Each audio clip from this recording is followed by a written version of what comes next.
ilmu batiniyah itu wajib punya guru. Kalau tidak punya guru, maka seperti orang yang masuk dalam ruang gelap, yang tidak tahu apa-apa, yang tidak bisa melihat apa-apa, bingung. Mendapatkan talqin zikir pun masih kotor, apalagi yang tidur. Maka kita belajar terus supaya apa? Supaya kolbu kita bersih. Talqinu alatun qata'a ma siwallahi ta'ala.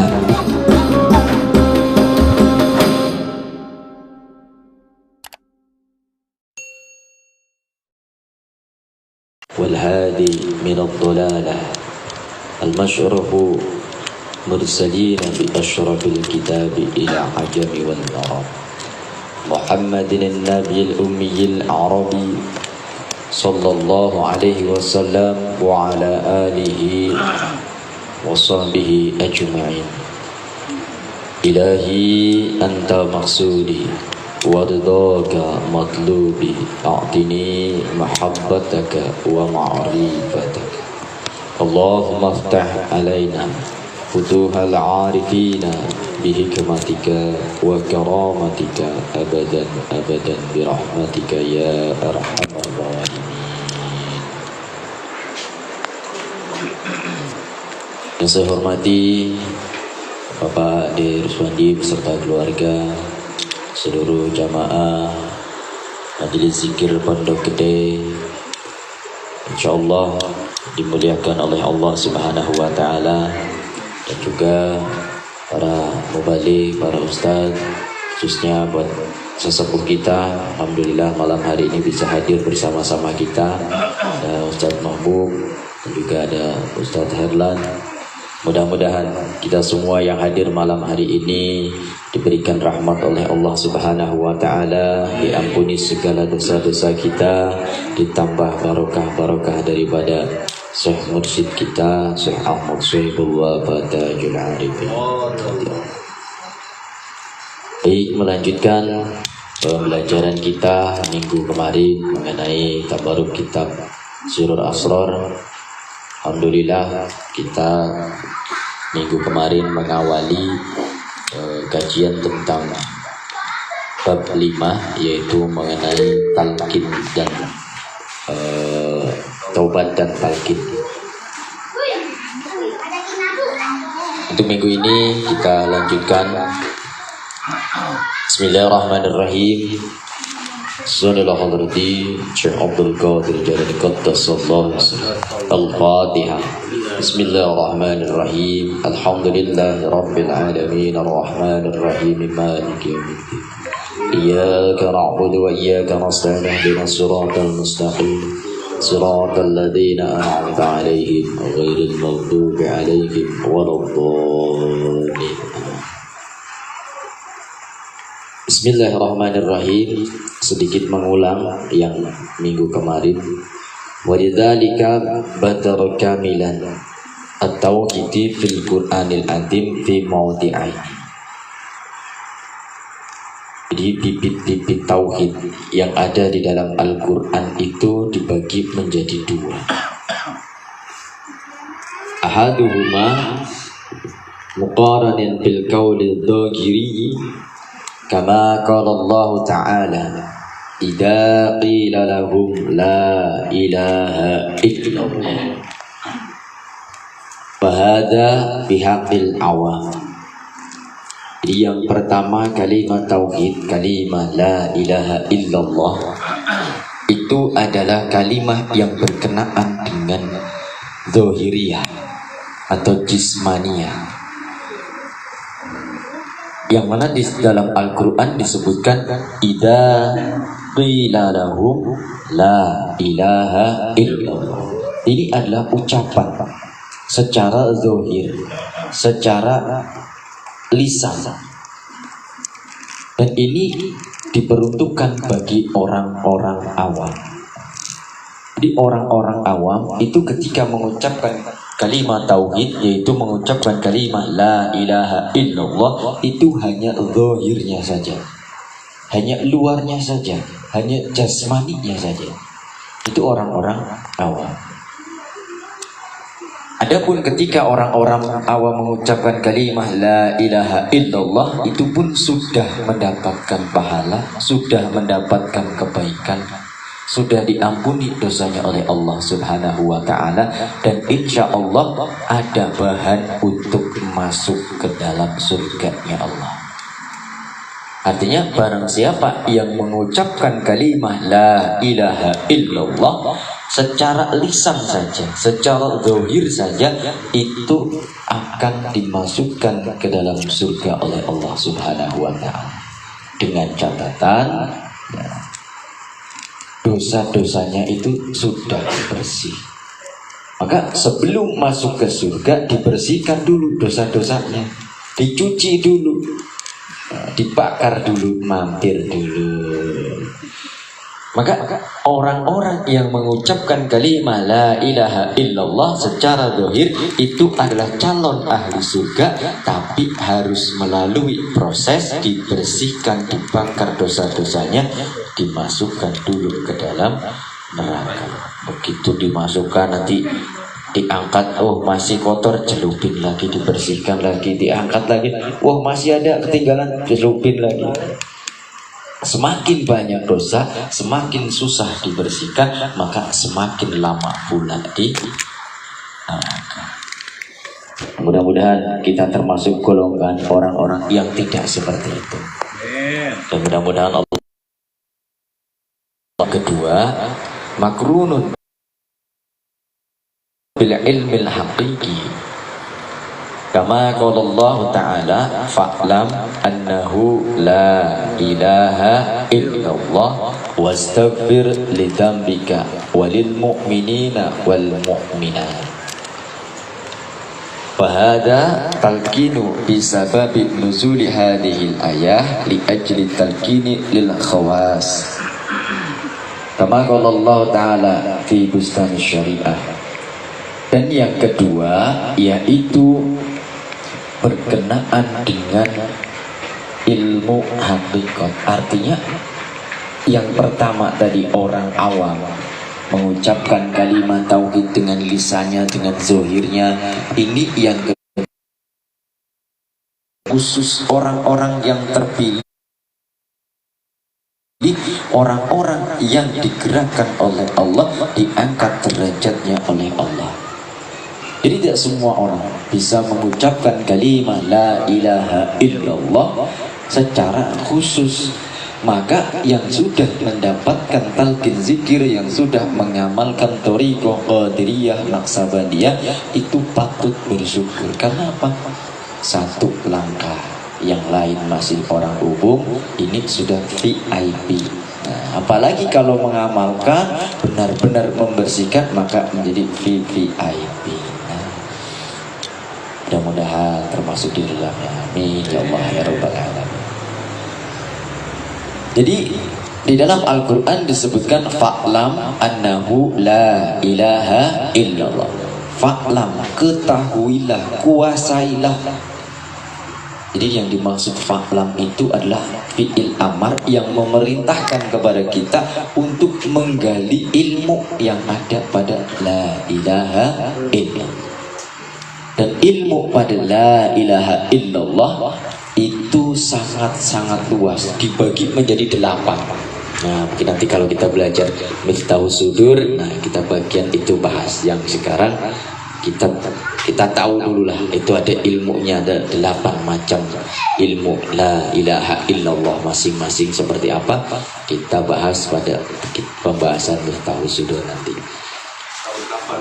Insya Allah mudah-mudahan diberikan panjang umur. Selesai ini kita balik lagi ke Miftahus Sudur. Jadi kalimat la ilaha illallah yang kedua yang diberikan kepada orang-orang khusus. Dan kemudian wastaghfir li dzambik walil mu'minin wal mu'minat. Nah, ini setiap kali kita selesai sholat, sehabis sholat 5 waktu, mengamalkan amaliyah zikir harian, ini sudah termasuk. Nah, luar biasanya Bang Sahabat. Jadi La ilaha illallah yang diberikan kepada orang-orang yang khusus, kepada orang-orang yang menggurukan kalimah la ilaha illallah, dan wastaghfir lidzambika walil mu'minin wal mu'minat, itu sudah kita amalkan. Nah, maka ketika kita sholat astaghfirullahal ghafurur rahim, mengucapkan kalimah la ilaha illallah, kita istighfar dan juga memohonkan ampun kepada saudara-saudara kita yang mukmin. Ila hadrati, kita memintakan ampun, mendoakan bagi diri kita sendiri, keluarga, dan juga saudara-saudara kita. Maka rugi kalau punya keluarga, punya saudara tidak diajak untuk mengamalkan amalia ini. Karena inilah pahala yang tidak akan pernah terputus. Bahkan ketika seorang orang tua mempunyai anak yang anaknya pengamal thariqah, maka ketika orang tua itu sudah meninggal dan terputus amalnya kecuali 3 perkara, dengan mengamalkan amaliyah thariqah Qadiriyah Naqsabandiyah, setiap kali habis sholat pasti mendoakan orang tua, zikir pasti, tawasul pasti, bahkan selesai sholat maghrib dimuliakan dengan apa? Dengan sholat birrul walidain. Masya Allah. Maka rugi orang tua yang anaknya tidak diajarkan untuk masuk ke dalam thariqah. Karena ini pokok, ini yang akan menjadi harta kita nanti ketika semua harta, semua amaliyah sudah terputus. Idza mata ibni Adam in qata'a amaluhu ila min salasatin, shadaqatin jariyatin au ilmi yantafa'u bi aw waladin sholih. Sedekah. Nah, sedekah itu bukan berarti cuma sekedar ngasih uang, ngasih ini, bukan seperti itu. Kita mendoakan orang lain pun sedekah. Maka ketika kita membaca ila hadrati ila ruhi jami'il mu'minin wal mu'minat wal muslimin wal muslimat al ahya'i minhum wal amat ila akhirih, maka itu pun sedekah kita, mendoakan orang lain dan kita mendapatkan balasan doa daripada yang lain. Kalau doa kita, kalau kita yang meminta, kalau kita yang ibadah, mungkin masih ada potensi tidak diterima. Karena apa? Ada rasa keakuan, ada rasa kesombongan, ada rasa ujub. Tapi kalau kita didoakan sama orang yang jauh, yang kita sendiri tidak tahu kalau orang itu mendoakan, apa kita mau nggak ikhlas? Orang kita aja nggak tahu kalau kita didoakan. Maka dengan kita membacakan ila hadrati, khususun ila ruhi dan sebagainya, itulah pahala kita yang hakiki, yang kita sendiri tidak tahu kalau kita mendapatkan aliran dana pahala itu, tidak tahu. Maka bersyukur kita mendapatkan satu amalia yang luar biasa, manfaat di dunia wal akhir. Jadi zikir yang kedua yaitu zikir bagi orang-orang yang khusus, yaitu orang-orang yang mendapatkan talqin zikir, yang mendapatkan pengajaran tuntunan tata cara untuk mengucapkan kalimah la ilaha illallah. Karena apa? Walaupun kalimah la ilaha illallah, kalimah yang sama diucapkan oleh orang yang berbeda, maka maknanya akan berbeda, rasa yang didapatkan pun berbeda. Maka inilah makna kalimah la ilaha illallah yang sangat luas, saking luasnya disebut bagaikan lautan tanpa tepi. Kalau kemarin di bab 4 disebutkan seperti padang pasir yang tidak ada ujungnya, sejauh mata memandang, tidak ada awal, tidak ada akhir, dan tidak ada tanda-tandanya. Oh ini tadi yang sini, oh jadi ini enggak ada. Semua sama. Maka untuk belajar ilmu ruhani, belajar ilmu thariqah, belajar ilmu batiniyah, itu wajib punya guru. Kalau tidak punya guru, maka seperti orang yang masuk dalam ruang gelap, yang tidak tahu apa-apa, yang tidak bisa melihat apa-apa. bingung. Karena apa? Nisbatnya itu tidak akan pernah ketemu. Seperti orang yang di tengah padang pasir, begitu ke sana sama, ke sini sama, tidak ada ujungnya. Maka berguru dalam belajar ilmu ruhani itu menjadi hal pokok. Karena yang akan membimbing, yang akan memberikan tanda oh di sini itu adalah guru. Alhamdulillah kita pun sudah diberikan, sudah dipertemukan dengan wali yang mursyid. Kama qala Allah fi bustanil syarif fi bustani syariah awwalu man tamni aqrabat tariqi wa afdalaha wa azhalaha minan nabiy sallallahu alaihi wasallam Ali ibn Abi Thalib radhiyallahu anhu. Orang yang pertama meminta untuk diberikan jalan yang paling cepat,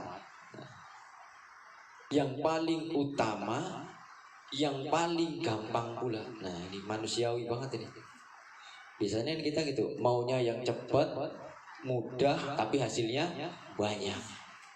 Nah ini pun Sayyidina Ali meminta kepada Nabi untuk diberikan, ditunjukkan jalan yang paling utama, yang paling mudah, terus paling cepat. Kita kan gitu Pak, orang malas kan gitu. Pokoknya mah kalau bisa amalnya satu aja tapi udah cukup gitu, udah lengkap. Nah, ini pun sama. Sayyidina Ali pun sama manusia. Jadi Sayyidina Ali pun meminta kepada Nabi jalan yang paling pendek, yang paling utama dan paling gampang. Maka Nabi kita Muhammad sallallahu alaihi wasallam menundukkan kepala. Fanadhuru Nabi sallallahu alaihi wasallam fanazala Jibril alaihi salam ala Nabi sallallahu alaihi wasallam wa lakina hadhil kalimatis salasa marah. Jadi ketika Sayyidina Ali meminta kepada Nabi kita Muhammad sallallahu alaihi wasallam untuk ditunjukkan tata cara jalan untuk menuju Allah yang paling utama, yang paling mudah dan paling cepat, maka Nabi menundukkan kepala, tawajjuh. Kemudian datanglah malaikat Jibril alaihissalam memberikan talqin kepada Nabi kita Muhammad sallallahu alaihi wasallam kalimah la ilaha illallah salasa marah, 3 kali.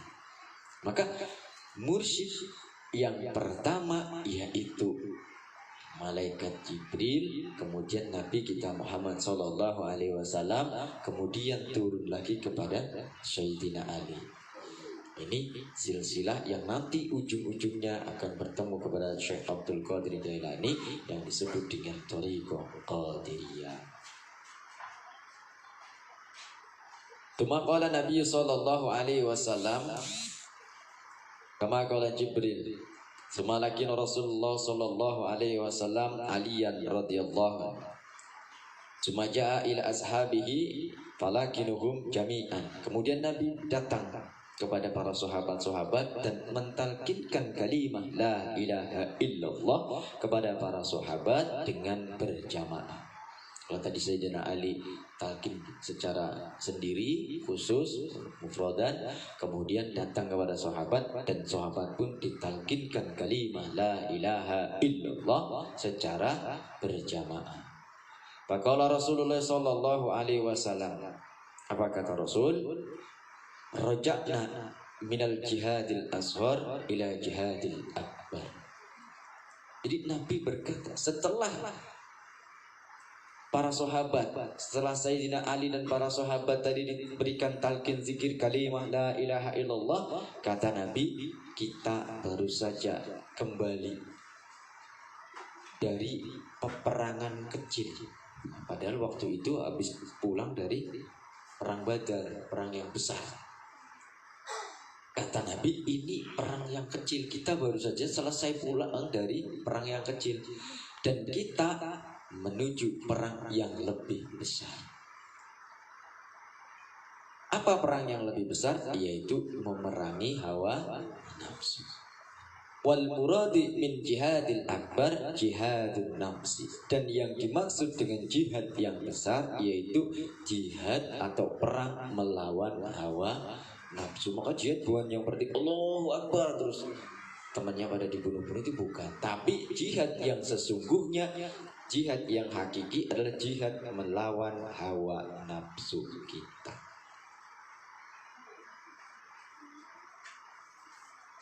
Kama qala Rasulullah sallallahu alaihi wasallam, a'da'ika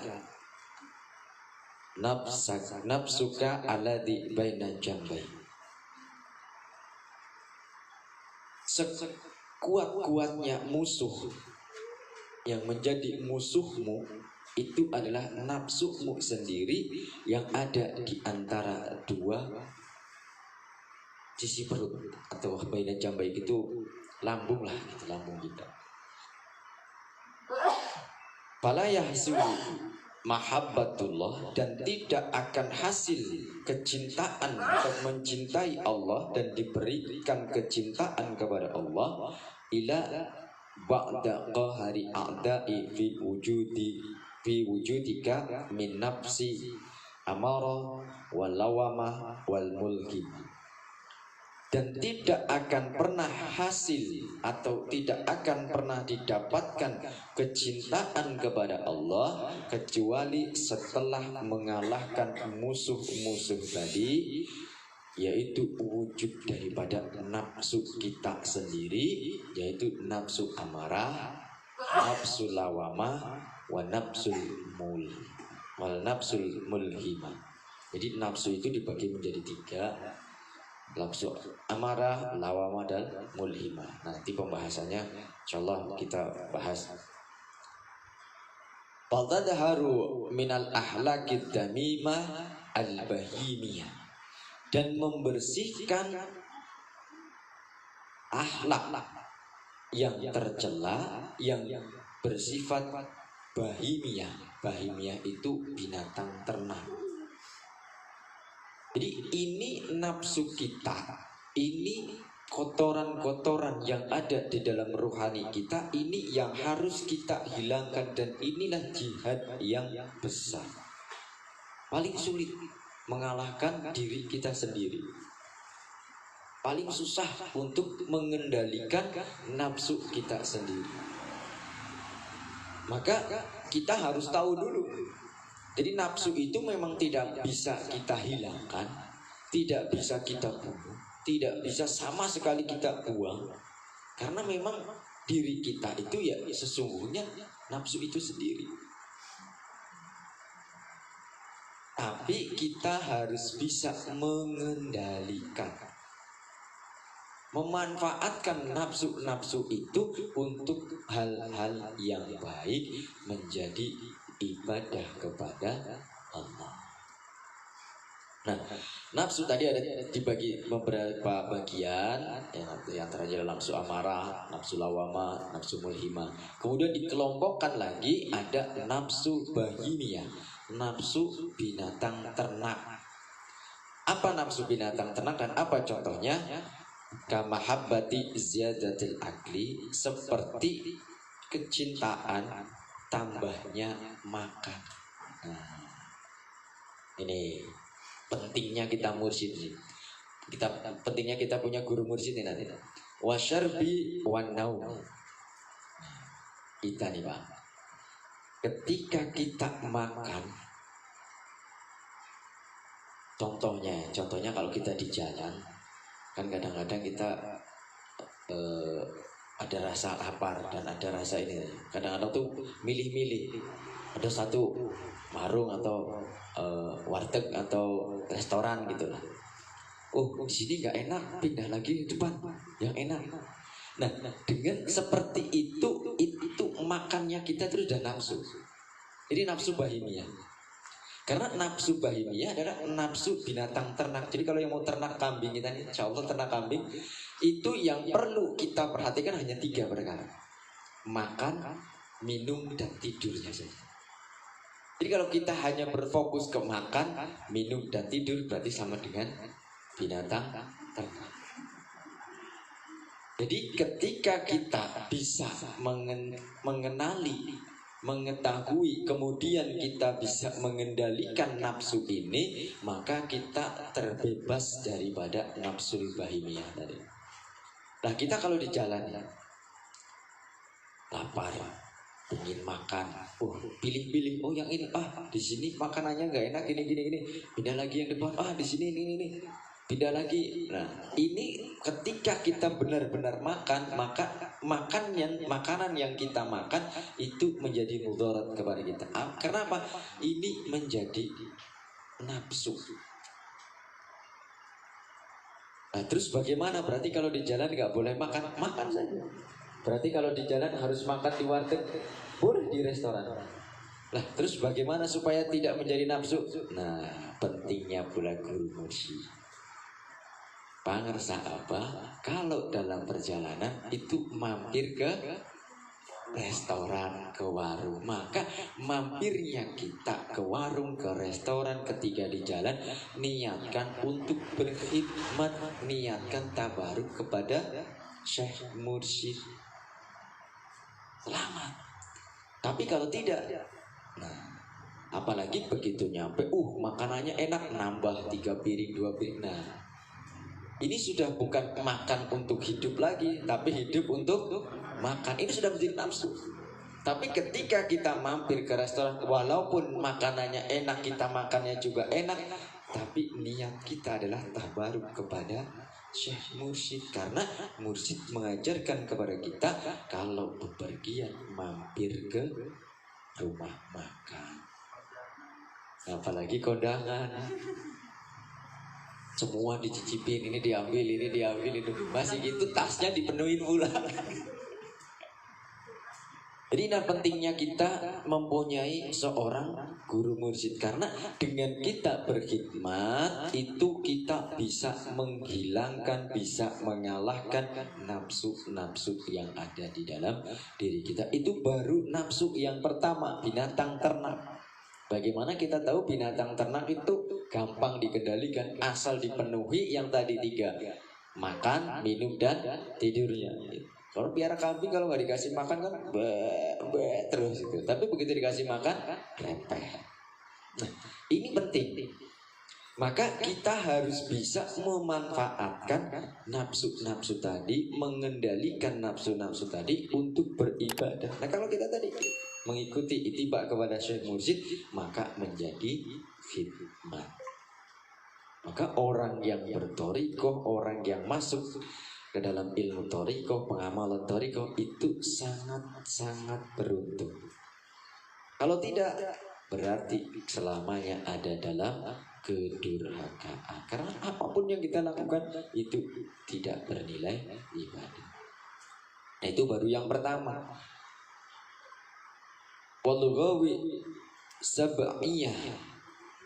Dan yang kedua, nafsu sab'iyah, yaitu nafsu binatang buas. Kalau tadi binatang ternak, hewan ternak, yang kedua binatang buas. Yang hewan ternak aja kita kadang belum bisa mengalahkan, ini tambah lagi binatang buas. Kalau lebih seperti halnya marah, wasimi, dan mengutuk itu ngumpat itu nyumpahin gitulah, nyumpahin. Kadang-kadang kalau kita lewat ada motor lewat langsung disumpahin ini dan sebagainya. Nah, itu sifat binatang buas. Wadurbi, dan memukul, wal kohri, dan ingin mengalahkan.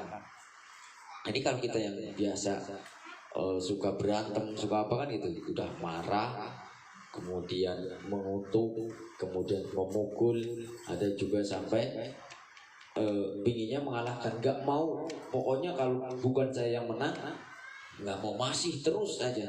Nah, ini adalah bagian daripada nafsu yang tergolong nafsu sab'iyah atau nafsu binatang buas.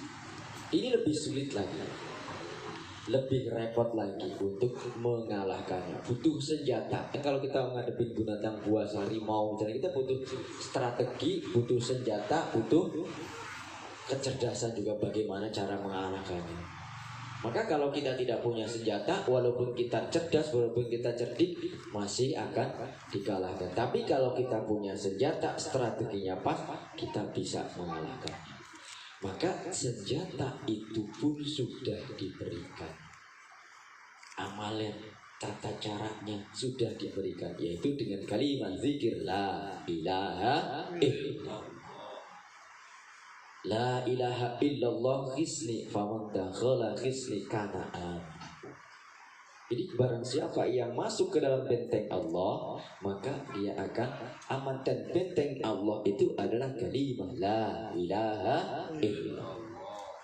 Maka tata cara yang kita amalkan, yang didapatkan ijazah dari Syekh Mursyid, itu tata cara yang sudah sedemikian rupa diajarkan kepada kita, yang mana itu bukan rekayasa tapi atas petunjuk Allah.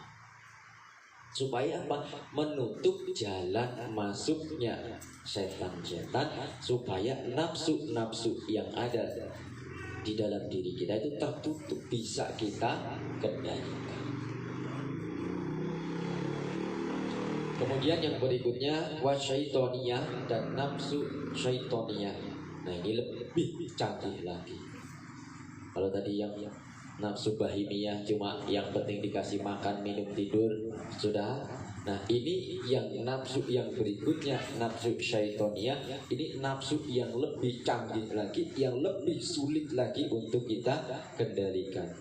Kadang jangankan mengendalikan, menyadari kalau itu adalah penyakit pun kadang kita nggak sadar. Apa contohnya? Kal kibri, seperti halnya sombong, merasa besar diri, merasa bangga diri. Wal ujub, nah, ujub ini adalah merasa diri lebih daripada yang lain, hanya di dalam hati. Apa kalau bahasa Jawa kerentek gitu, bersihkan hati. Oh, kita lagi sholat, ada orang sebelahnya gak sholat. Oh, dia pun gak mau sholat. Oh, berarti aku lebih baik. Nah, cuma segitu aja. Itu sudah termasuk daripada ujub. Terus kita banyak zikir, yang lain cuma zikir 3 kali. Oh, zikir cuma 3 kali. Kita ngerasa lebih, itu pun sudah termasuk kita. Maka ini sangat-sangat lembut, sangat-sangat canggih dan susah untuk dihilangkan. Wal hasadi dan hasad, wal hiddi dan iri, dengki, wa ghairu dzalika dan selain daripada sifat-sifat itu, minal afatil badaniyati wal qalbiyah, yang berkenaan dengan badaniyah dan qalbiyah. Maka ini harus kita bersihkan, ini harus kita kendalikan. Supaya apa? Supaya tidak menguasai kita. Kalau kita dikuasai, maka selamanya ada dalam kedurhakaan kepada Allah. Maka orang belajar thariqah, orang belajar membersihkan diri, membersihkan dulu, itu sangat-sangat susah. Supaya mudah bagaimana? Ikut ittiba kepada Syekh Mursyid. Yang dituju hanya Allah. Karena kalau tujuannya selain daripada Allah, itu akan capek dan tidak akan ada ujungnya. Wa idza tadhara minha faqad tataharat min asli dzunub. Maka ketika kita sudah membersihkan penyakit-penyakit yang tadi, nafsu bahimiyah, nafsu sab'iyah, nafsu syaitoniyah, maka itu sama dengan kita membersihkan penyakit dari akar-akarnya. Kalau tidak dibersihkan dari akarnya, maka seperti pohon kangkung. Ya, pohon kangkung ya. Pohon kangkung satu begitu tumbuh, pingin nyayur dipotes, kalau bahasa Jawanya dipotes satu, bekas potesan itu tumbuhnya bisa 3, bisa 4, bisa 5. Begitupun kita. Begitu ada penyakit hati yang tidak kita bersihkan dari akarnya, tumbuhnya akan semakin banyak. Maka begitu ada orang terkena penyakit hati dan itu bisa sadar, bisa tahu kalau oh ini penyakit, oh ini nggak benar, itu satu langkah yang baik. Karena untuk bisa menyadari kalau itu penyakit itu pun susah. Padahal penyakit yang paling parah itu bukan kanker, bukan tumor dan sebagainya, tapi penyakit yang tidak disadari kalau itu penyakit. Kalau orang sakit tumor sadar dia kena sakit tumor, pasti akan mencari obat. Kalau orang penyakit kanker dan sadar dia kena penyakit kanker, pasti akan mencari yang bisa mengobati. Tapi orang sakit tidak tahu kalau itu sakit, kapan mau diobati. Orang tidak sadar kalau itu penyakit. Ini penyakit zahir. Bagaimana kalau penyakit hati? Siapa yang tahu, siapa yang bisa mengobati? Tiada lain hanya seorang wali yang mursyidah.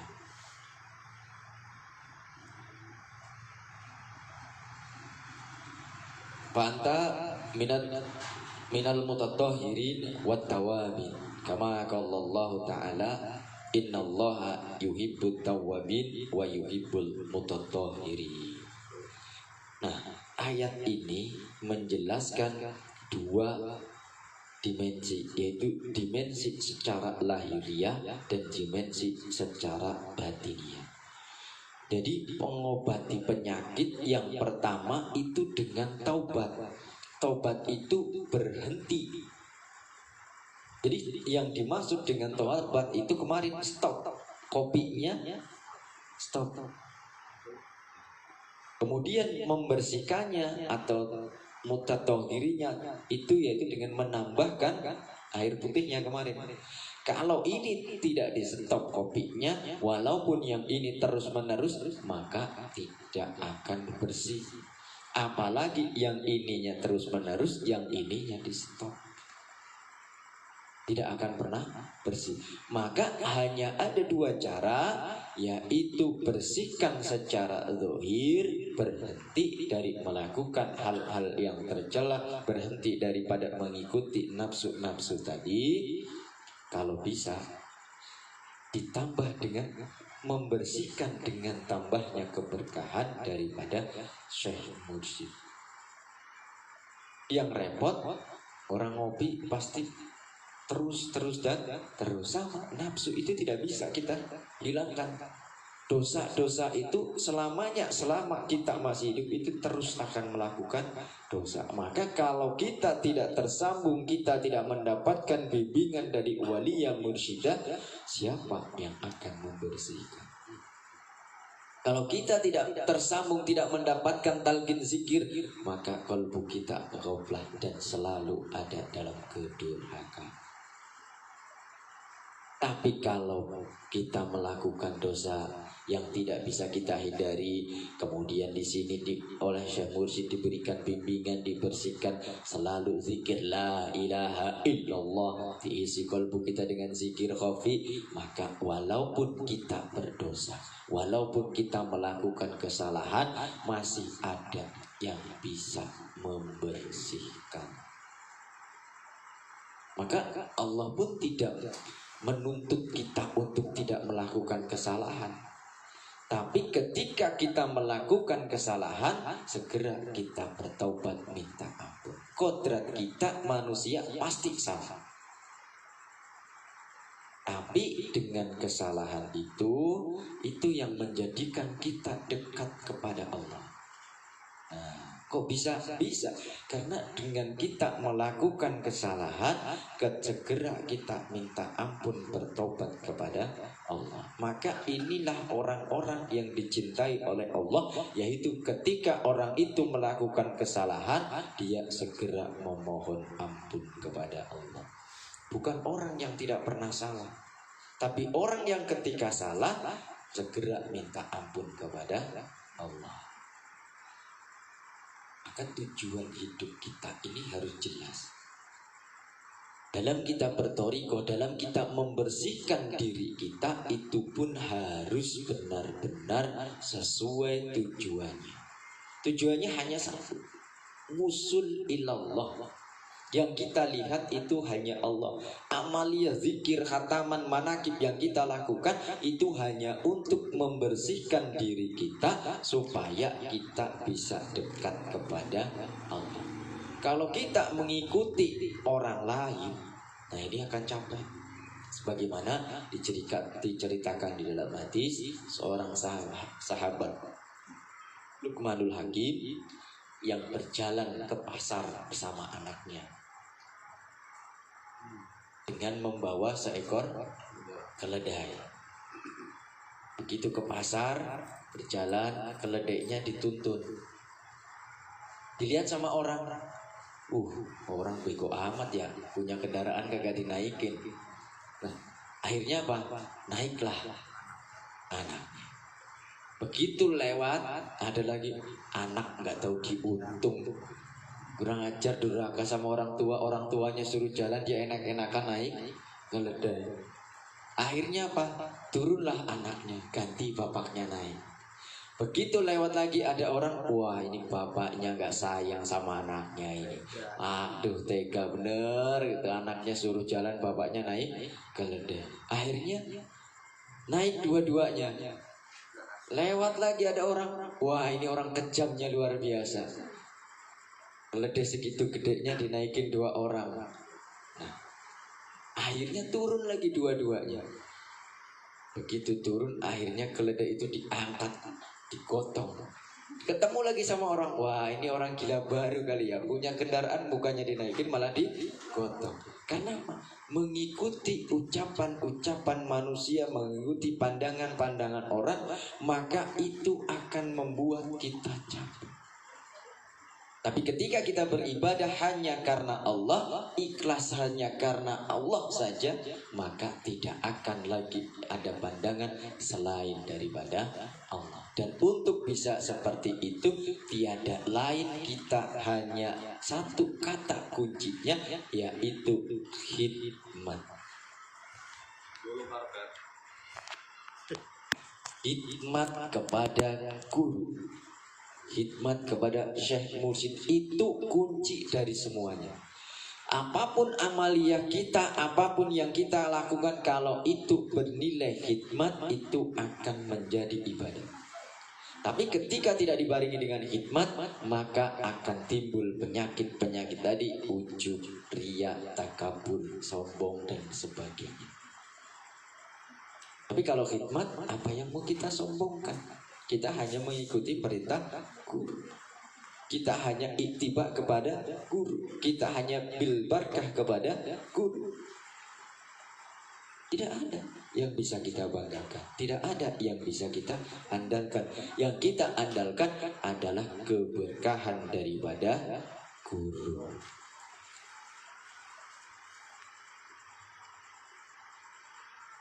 Faman taba an mujaradid dhahirid dunubi la yadkhula fi hadhil ayat. Maka barang siapa yang bertaubat dengan hanya taubat secara zahir saja, maka tidak termasuk ke dalam ayat ini, yaitu innallaha yuhibbut tawwabin wa yuhibbul mutatahhirin. Jadi harus secara zahir dan batin. Wa in kana taiban, walaupun orang itu tergolong orang-orang yang bertaubat.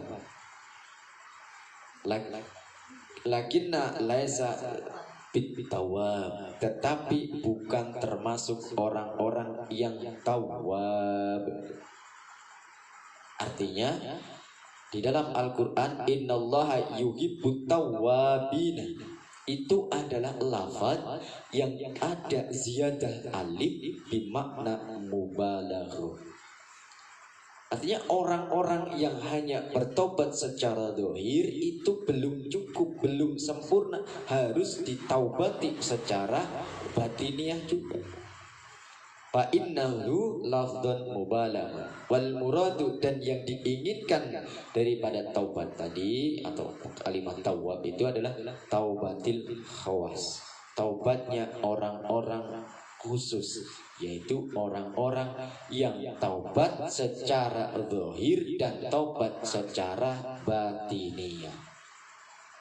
Secara zahirnya adalah berhenti melakukan perkara-perkara yang buruk, kembali atau berhenti dari hal-hal yang tidak baik atau hal-hal yang tercela.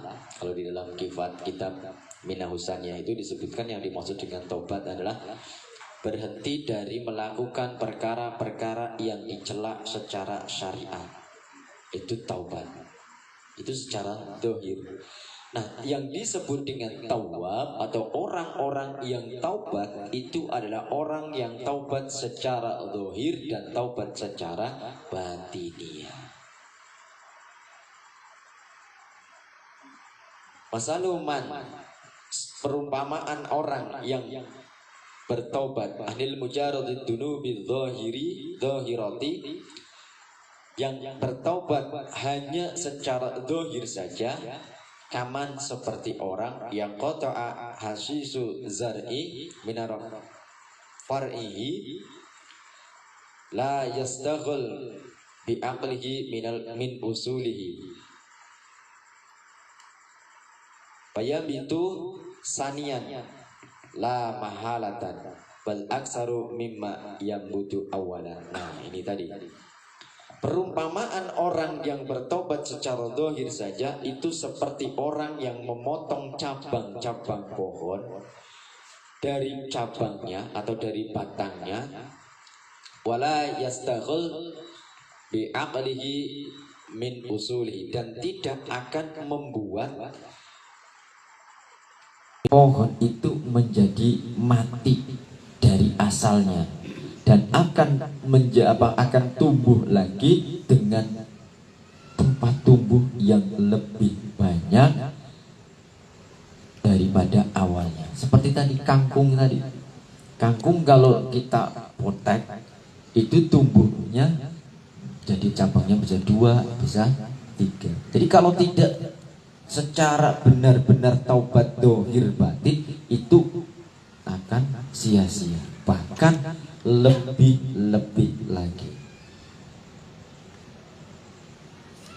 Wa masalut tawwabi minad dunubi wal akhlaqi tamimah kaman yang qata'a min usulihi fala jarama annahu la yambutu ba'dahu ila nadira.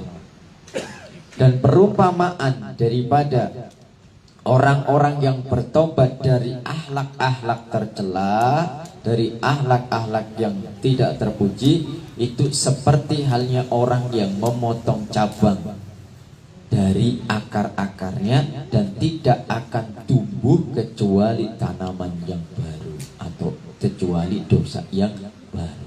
Maka inilah keuntungan kita, diberikan senjata, diberikan alat untuk membersihkan kalbu kita dari penyakit-penyakit hati, dari kotoran-kotoran hati, supaya hati kita bersih dari akar-akar. Maka lebih sulit membersihkan penyakit-penyakit kotoran-kotoran hati yang dicabut dari akarnya. Kalau cuma babat gitu, potong rumput atasnya aja pakai mesin habis. Tapi kalau sampai akar-akarnya harus diapain?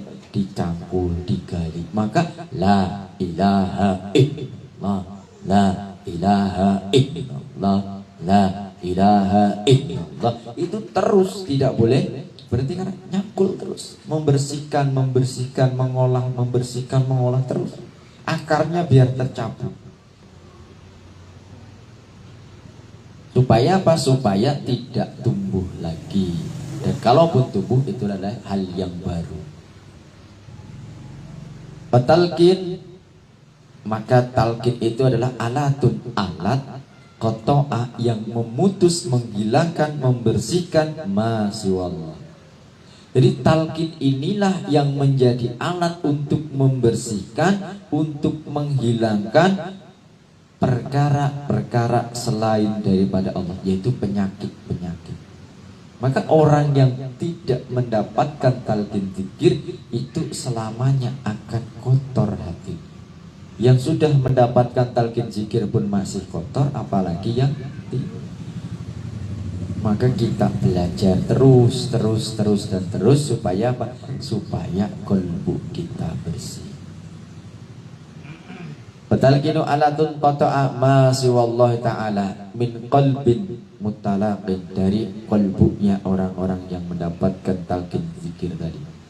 Li'anaman, karena sesungguhnya orang lam yaqta'a, yang tidak atau belum menghilangkan, lam yaqta'a syajaratil marra, yang belum memotong atau menghilangkan penyakit-penyakit hati, la yasilu ila syajaratil quluwi maudi'ani, maka tidak akan mendapatkan kenikmatan di dalam dua tempat, yaitu fid dunya wal akhirah. Fa'itibaru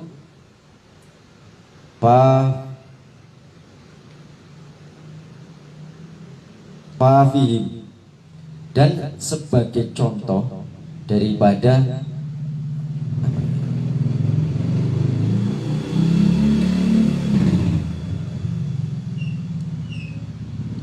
dan perumpamaan dan contoh. Jadi memotong pohon-pohon tadi itu adalah perumpamaan saja. Artinya penyakit-penyakit di dalam diri kita itu diibaratkan seperti pohon. Kalau kita tidak cabut dari akarnya, itu akan tumbuh lagi.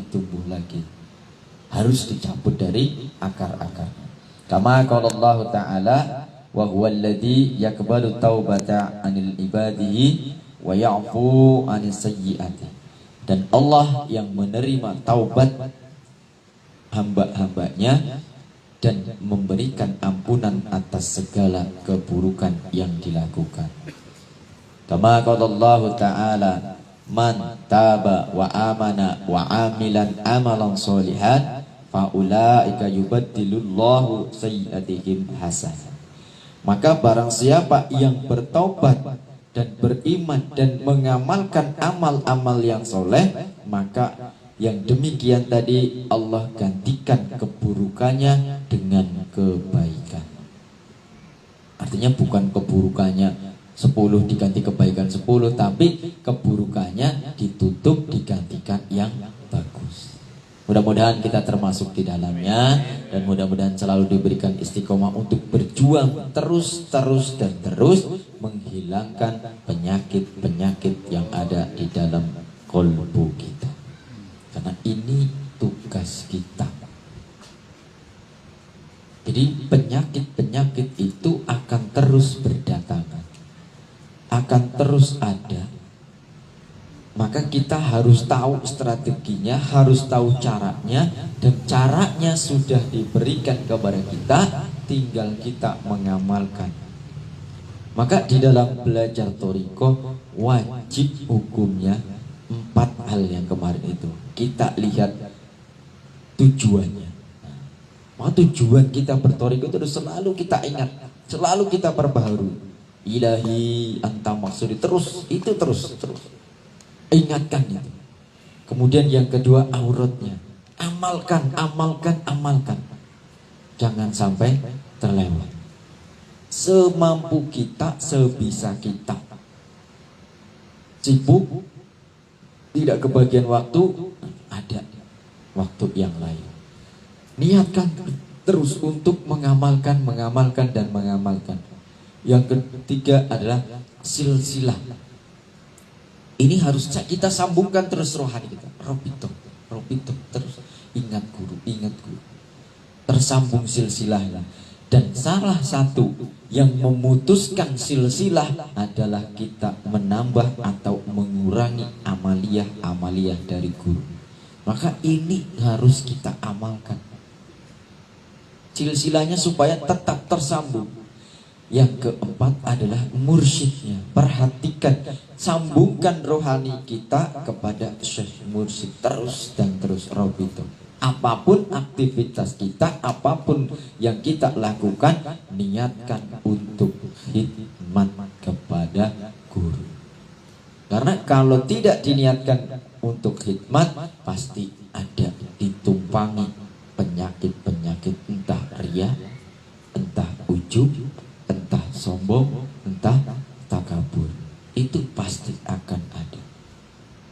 kalau kita niatkan khidmat, insya Allah tidak ada hijab lain kecuali kecintaan kita terhadap guru. Tidak mesti harus beribadah, sholat terus, enggak. Yang kerja silahkan kerja, yang ibu-ibu masak silahkan masak. Apapun aktivitasnya, bukan berarti hanya ibadah sesuai ibadah mahdhah saja, tetapi yang ghairu mahdhah pun bisa bernilai ibadah. Artinya kalau kita niatkan khidmat tak baru kepada guru, insya Allah itu termasuk nikmat dan termasuk ibadah yang diterima oleh Allah Subhanahu wa ta'ala, yang membuat kita menjadi dekat dengan Allah. Taubati ala nau'ani, taubatil am wa taubatil khas. Wallahu a'lam bishawab. Insyaallah untuk taubat ada dua macam, besok minggu depan mudah-mudahan Allah Subhanahu wa taala memberikan kemudahan kepada kita untuk hadir kembali di majelis ini. Amin ya Allah ya rabbal alamin. Mungkin itu yang bisa kita sampaikan sedikit-sedikit. Alhamdulillah, insyaallah manfaat. Untuk bab yang kelima ini ada agak lumayan gitu, lumayan panjang pembahasannya. Jadi mungkin ada 3 atau 4 kali pertemuan baru bisa hatam bab kelima. Tidak apa-apa, karena memang pembahasannya ringan, tapi harus apa ya, dengan hati benar-benar gitu. Artinya kalau kita tidak khusyuk, tidak menerima dengan baik gitu. Jadi harus benar-benar pelan-pelan supaya bisa, karena memang agak rumit pembahasannya, tapi memang ringan gitu. Artinya ringan itu setiap hari kita lakukan, setiap hari kita merasakan gitu. Cuma kita tidak tahu saja gitu, ini apa gitu. Mudah-mudahan Allah Subhanahu wa taala memberikan kemudahan kepada kita, mudah-mudahan ada ridho Allah, ada ridho guru, dan mudah-mudahan manfaat ilmu yang kita kaji bisa kita amalkan dan insya Allah menjadi penolong kita di yaumil akhirati. Allahumma amin. Kurang lebihnya mohon maaf. Billahi taufiq wal hidayah. Wassalamualaikum warahmatullahi wabarakatuh.